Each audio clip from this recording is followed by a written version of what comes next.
Sa panahon ng kalamidad, mahalaga ang impormasyong nagbababala at gumagabay.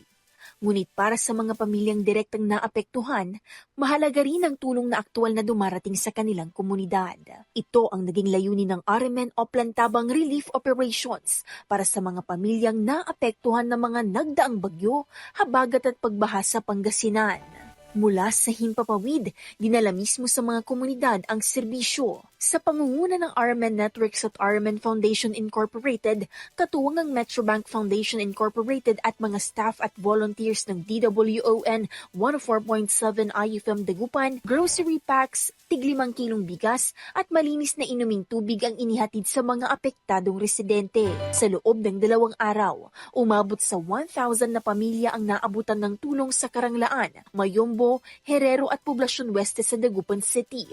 Gayon din sa Talibao, Longos at Malabago sa Calasiao. Sa likod ng bilang na ito ay 1,000 pamilyang may kanya-kanyang karanasan sa nagdaang kalamidad. Hindi man sapat ang isang relief pack upang tugunan ng lahat ng kanilang pangangailangan, maaari itong makatulong sa hapag ng isang pamilya habang sila ay bumabangon. At sa bawat tulong na natanggap, simpleng pasasalamat ang maririnig mula sa mga benepisyaryo. Maraming salamat po sa ngalan ng Solo Parents Karanglaan Chapters. Maraming salamat po sa binigay po nilang relief sa amin dito sa Herrera Perez kasi lagi po kaming nababa. Maraming salamat dahil binigyan nyo kami ng relief. Pasasalamat po muli dahil nabiyayaan po ang aming mga kabarangay, particular po dito sa Sitio Kasintak, na sila po yung una at huling nababaha dahil Katsbisin po yung lugar nila. Napakalaking tulong po ito sa kanila. Malaking biyaya po ito dahil unang-una yung pangangailangan po nila is mga pagkain, tubig, pinurubay nyo po. Kaya muli maraming salamat po. Ang Diyos na ang bahalang magbalik sa inyo ng mga biyaya na siksik, liglig at nag-uumapaw. Sa mga tinig na ito, makikita ang mas malaking kwento ng Oplan Tabang.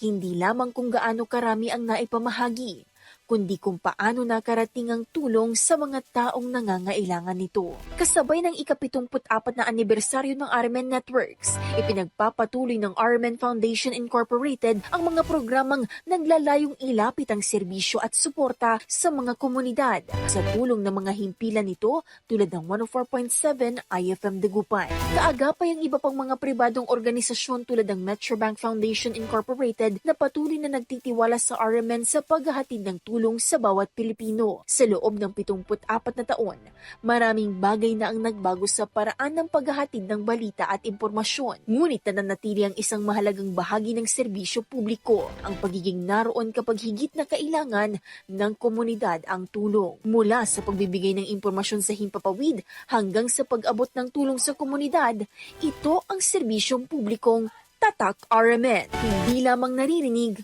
kundi nararamdaman.